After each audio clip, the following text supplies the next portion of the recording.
Welcome to the Let Me Bend Your Ear podcast. My name is Frank. I'm the host of the show. Welcome. This is a movie podcast where I discuss and review movies new and old. So tonight will be a new movie, Nope, written and directed by Jordan Peele. But before we get into the review, just a couple of housekeeping items. Again, this is an audio podcast and a video podcast as well, so you can watch the show live as I record, or you can watch it on demand. The video version of this podcast is available on YouTube, on Facebook, and on Twitter. So on Facebook and YouTube, you can just search for Let Me Bend Your Ear podcast. It should take you right to it. If you watch on Facebook, if you could subscribe to the page, that would be great, or like the page. And if you could subscribe to the YouTube channel, if you do subscribe to the YouTube channel, you'll be able to get notifications whenever I go live, or you can watch it on demand at your convenience. Also on Twitter, if you consume your videos on Twitter, if you go to my Twitter page, it is at Bend Your Ear Pod. If you go to my profile, I haven't said this before, if you click on the likes column, all the videos for the podcast are there. So if you just click on like every single one that I've done there, you can get the video version right there on Twitter. I am also live on Twitch. That handle is at Bend Your Ear Pod as well. If you want to email the show, the email for the show is bendyourearpodcast@gmail.com. So, okay, let's get right into this one. So I'm going to be discussing and reviewing the new Jordan Peele film, Nope. So if you're familiar with Jordan Peele, his career has been very interesting. Of course, a lot of people know him as a hilarious comedian who co-hosted the classic sketch comedy show Key and Peele with Michael Keegan-Key. They were hilarious. That show was great. So that's where he comes from, sketch television and comedy. So, of course, back in, I think, 2019, he kind of shocked the world when he wrote and directed the film Get Out, which was nominated for Best Screenplay, which he won.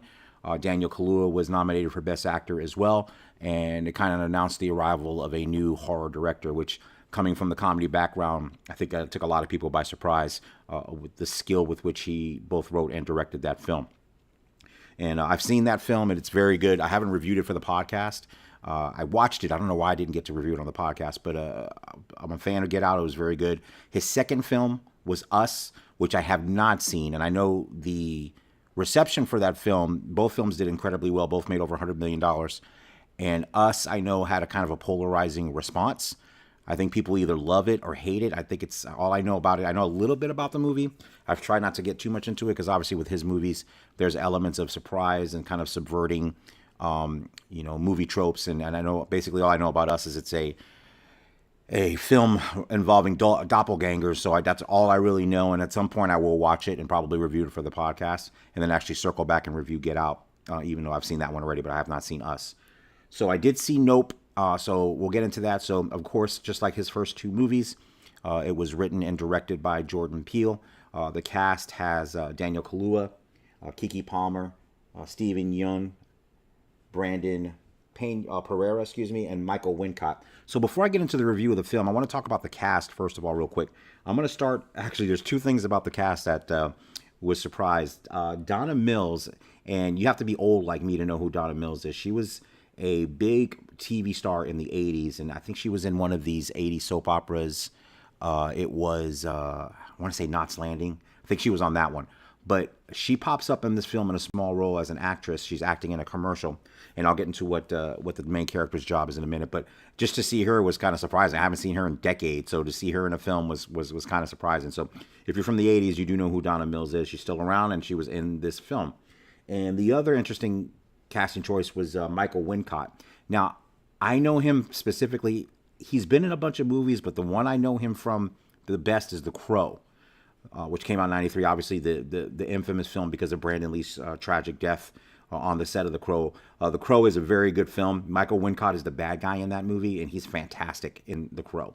And he's good here as well, and I'll get into his role in a moment. So I thought that was just two interesting elements of the cast that I was kind of surprised to see. So as the film opens, you're placed in a horse farm, Harry's Hollywood Horses, and O.J. Hayward is the son of the original owner of it. So as the movie opens, it's O.J. and his dad. His dad, played by the fantastic Keith David. They're having a conversation, and then all of a sudden, as his dad gets on the horse to ride off, you hear these objects hitting the ground. Boom, boom, boom. You can't really see what they are. And these objects strike OJ's dad and knocks him off the horse. He drives him to the hospital, and his dad is killed by these objects that are flying from the sky. So that's how the film opens. And actually, the film opens before that with a scene and a kid's or a television sitcom where a monkey goes crazy and kills someone. But we'll get into that in a little bit later in the movie, because that's one of my issues with the movie. But we'll get into that later. So the movie flash forward 6 months. So OJ is taking over the ranch, and one of the things that Peele does well is he injects kind of different things into his film. But let me backtrack a little bit. So goes to 6 months later. He's running the horse ranch, and what they do is they provide horses for films. So that's their job. That's what his dad did forever. It's been in the family business forever. So his sister is kind of a part-time worker, Emerald. She's played by Keke Palmer. So she's kind of in and out. She's trying to get other stuff done. She kind of does it to help him, really. But OJ really runs the whole thing.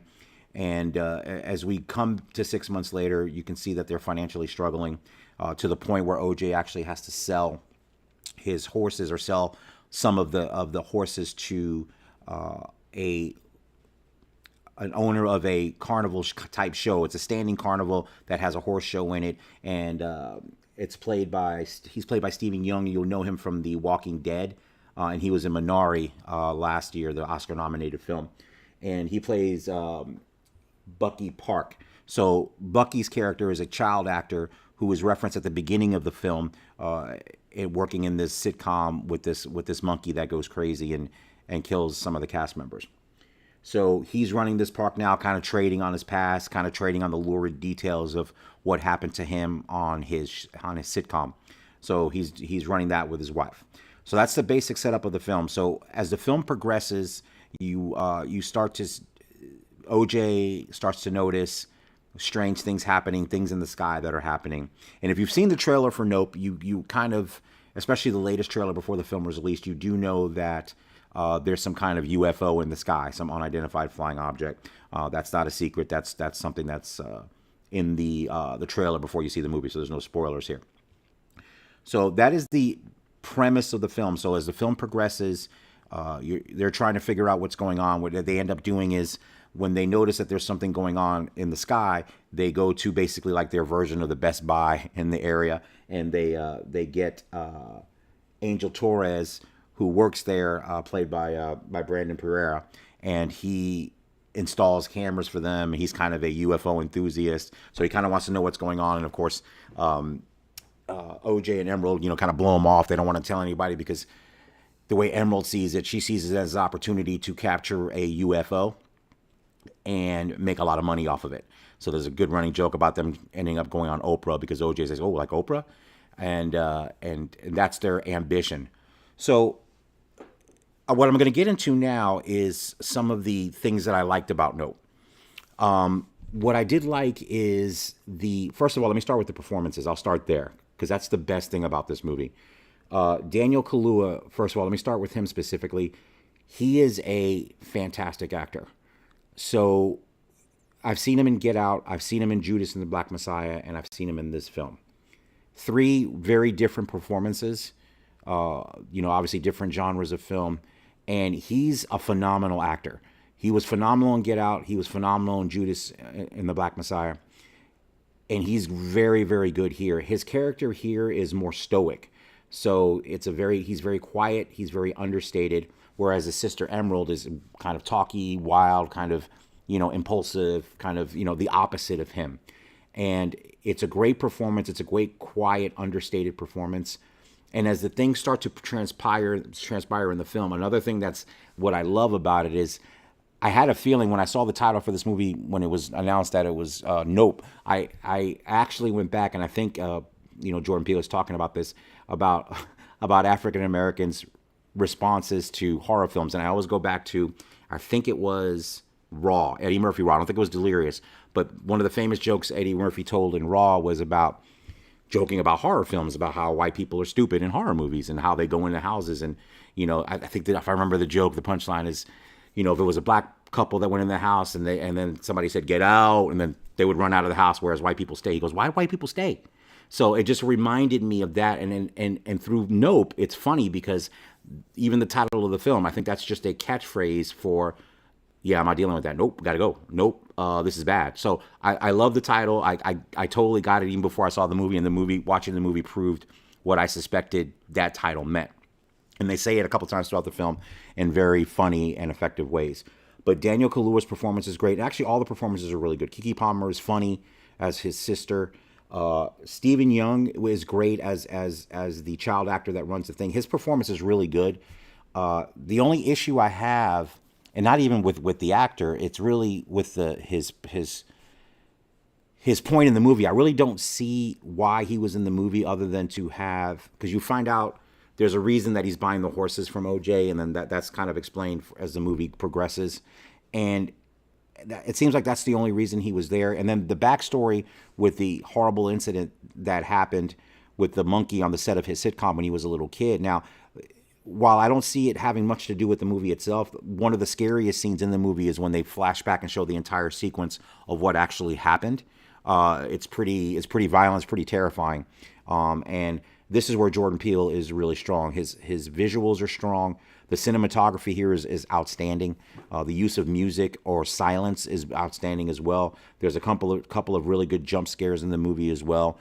So he's very good at setting an atmosphere, excellent at it. And there's some really good moments of that. And like I said, the performances all the way around are fantastic. So those are the things I really liked about Nope is those aspects of it. Now, I'm going to get to the things that I did not like about it. So it's tricky because, and I don't want to give too much away, so if you want to go see the movie, I don't really want to give a lot away. So if you've seen the trailer and you know kind of the setup of the film, it sets up as a UFO film. There is a UFO that's definitely there. There's something in the sky that they can't identify. That's the whole plot of the movie. They're trying to shoot this and get it. And in Michael Wincott's character, who I referenced earlier, who was in The Crow, he plays Antlers Holsat, who is a cinematographer that they know from one of the commercials that they were shooting. And he comes later to help them try to shoot footage of the UFO. So ostensibly, as you're watching the first, like I said, the Nope is 2 hours and 11 minutes long. It's funny because Nope, the first hour of the movie is really, really good.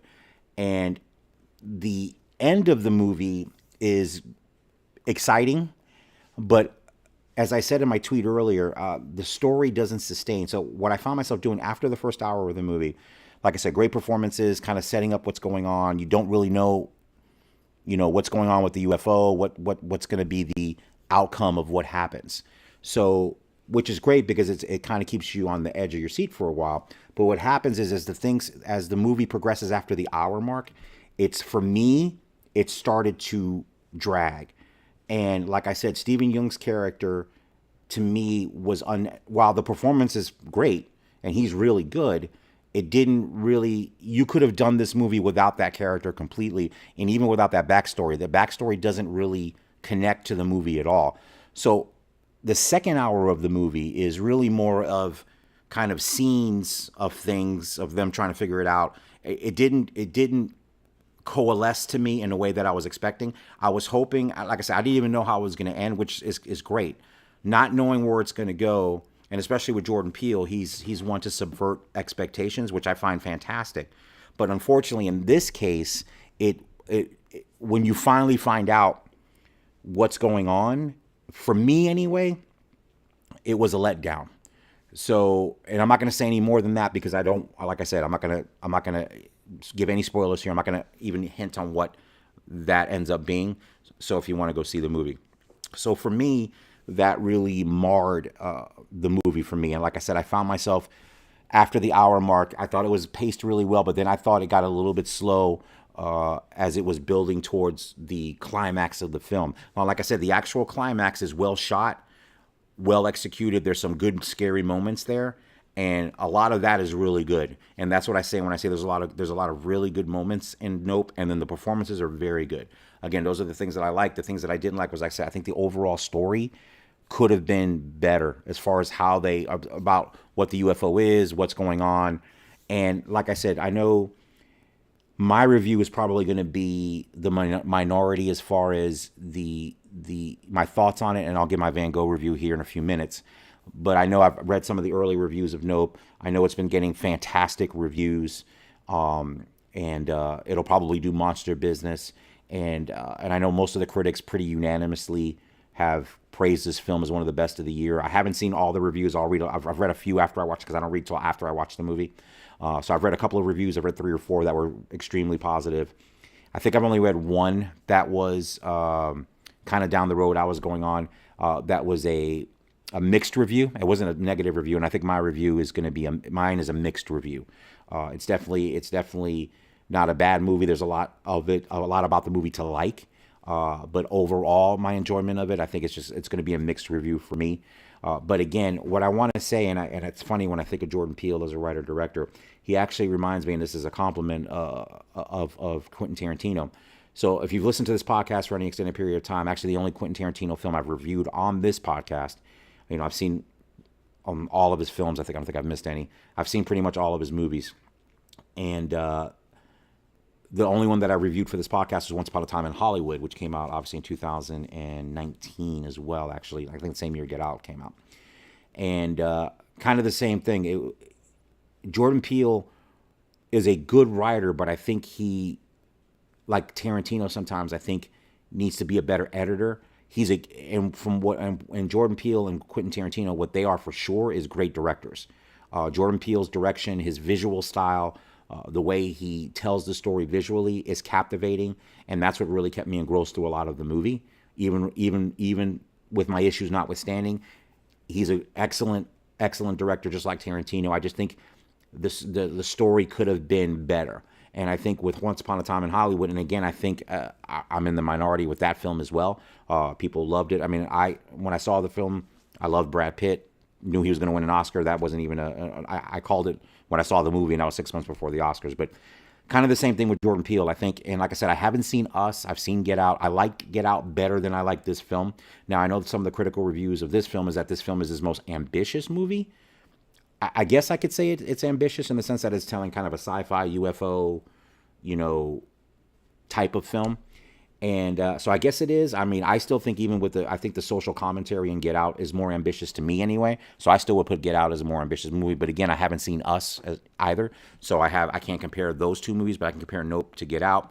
And like I said, I like Get Out more. And I think actually Get Out is still more ambitious to me as far as what it was doing with the social commentary on race and how it kind of switched it up in that film as well, where the bad guys in that movie are not who you would expect to be, which I thought was one of the best things about Get Out. So with Nope, like I said, I think I've got mixed reviews on it. There's a lot of things to like, but unfortunately the overall story, I think, is what kind of undercut it for me. So on my Van Gogh review, out of 5 Van Goghs, and I went back and forth on this one over today when I was thinking about it before recording, what I was going to give it. I was hovering between 2.5 and 3, but I'm going to go with 3 Van Goghs. So for me, on my scale, 3 means it's a mixed review. Would I recommend you see it? I would recommend you watch Nope if you are a fan of Jordan Peele.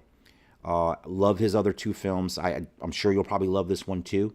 So I would recommend it for that. I can't give it a wholehearted recommendation. And with 3 Van Goghs, it's not a movie that I would watch again. So whereas something like Get Out, I definitely would watch Get Out again. But Nope, I don't think I would. I like I said, it was good to watch it on the big screen. And also, like my reviews of Tarantino, the great thing about Tarantino and about Jordan Peele as well, the thing I will say, even with my 3 Van Gogh review and my issues with Nope, what I love about it, and I'm glad I got to see it in a movie, I got to be a patron and pay for it and see a movie in the theater. Like I said, I encourage everybody to do that. It's still the best way to watch movies, in my opinion. But what I do love about Jordan Peele and writers, directors, is, again, and I've said this a million times on this podcast, and I'll continue to say it. I know a lot of people are very critical of the comic book sequel tentpole movies that seem to populate the theaters, and of course they're the most successful. I'm a big fan of a lot of those movies. I love Marvel movies. I love comic book movies, all that stuff. I'm a big fan of it, but I do worry that movies with original stories or dramas, horror, whatever genre you want to look at, is kind of an endangered species in the movie theater space. Obviously, you can see movies that are streaming, and a lot of these dramas and adult, themed dramas end up on the streaming platforms, which is great for someone like me that's busy and can't get to the movies as much as I can, so I can watch and review. But the best place to see them is in a movie theater. And when people like Jordan Peele break through, what I'm very happy for his success is because he's an original voice in film. Even if there's films that I love of his and films that I find okay or have issues with, like this one, Nope, I love the fact that he's telling original stories and that they're successful, because that's the thing that's going to make these movie companies continue to support artists like him. So I'm very, very happy that he has been very successful, and I'm sure this movie will do well. I'm interested to see what everybody says after the weekend is up, since it just opened today. But like I said, I know the critical reviews have been overwhelmingly positive. Like I said, I think my review is going to be in the minority of people that don't give it a full-throated positive review. But again, I'm extremely happy that I saw it in the movies. And like I said, there is a lot to like about Nope. And that's the thing that I am positive about. That's the thing that I can recommend if you decide to go see it, even with my 3 Van Gogh review. Like, there's some original things in there. There's a lot of humor in there.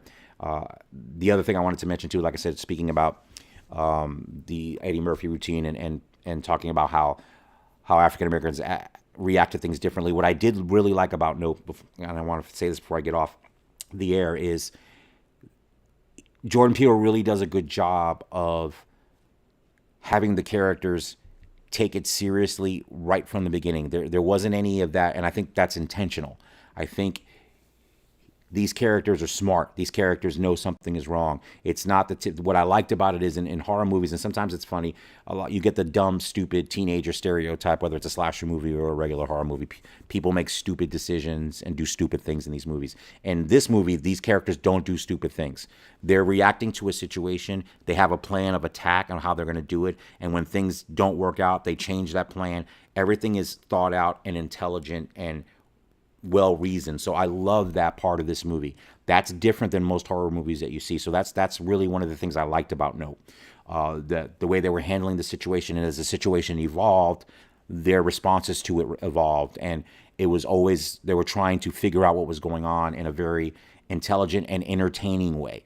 The relationship between OJ and Emerald is great. They're just, typical siblings with different personalities. So all of that is great. So those are the things I really liked about Nope. So I wanted to get that in there before I was done. So again, my review of Nope is 3 Van Goghs out of 5. So again, if you're a huge fan of Jordan Peele and his first 2 films, I'm sure you'll probably like this one as well. I guess of the 3, like I said, they're saying it's the most ambitious. I don't know if it is. I still think Get Out is, as I said earlier, but you be the judge of it. Let me know what you think. So again, Nope, written and directed by Jordan Peele. I'm giving 3 Van Goghs out of 5. So again, thank you for listening. Thank you for watching. Again, you can find the video version of this podcast on YouTube and on Facebook. Just look for Let Me Bend Your Ear podcast. You can also find the video version on the Twitter page. The Twitter page for the podcast is @BendYourEarPod. Again, if you want to see the videos, just click on the like column on Twitter, and all the videos will pop up there so you can watch anyone you like at your leisure. And again, the audio version of this podcast is available wherever you get podcasts. 2 things I would ask: if you follow me on social media and you see my post on new episodes, if you could just share those, retweet them, like them, that would be great. This is an independent podcast, and obviously the only way I can get the word out is if people retweet these episodes, comment on them. The other big thing you can do is if you listen to this podcast, if you listen to the audio version on any podcasting platform, Google Podcasts, Apple Podcasts, wherever you listen to it, and it's available anywhere, please rate and review. Hopefully you give it a 5-star review. Those are really important, because anytime somebody's looking for a new movie podcast, the more ratings and reviews this show can generate, the higher in the search results the podcast will come if people are seeking out a new movie podcast. So again, you can follow me on Twitter. Please do. I follow back, and I love to interact, talk movies on Twitter. That's @BendYourEarPod. That's also the handle for Instagram. I am on Twitch as well. The show airs live there. That handle is @BendYourEarPod. The email for the show, again, is BendYourEarPodcast@gmail.com. And again, feel free to interact with me. I look forward to it. And if you can like and review the show, that would be fantastic as well. And if you want to get any episodes of this podcast, especially the audio, all the way back to episode 1, please, and even if you listen on a podcasting app, I encourage you to check out the website. It's letmebendYourEar.com is the website. So all the episodes are there. The ones that I've started doing video are also there. The links to the YouTube channel are there as well. and my social media links, addresses, and everything is at the site as well. So if you go to letmebingeyour.com, you can download the episodes from there as well if you don't use a podcasting app. So again, I want to thank everyone that was watching. I want to thank everyone for listening. And again, Nope, written and directed by Jordan Peele. I give 3 Van Goghs out of 5. So everybody have a fantastic week. I will see you next week with another review.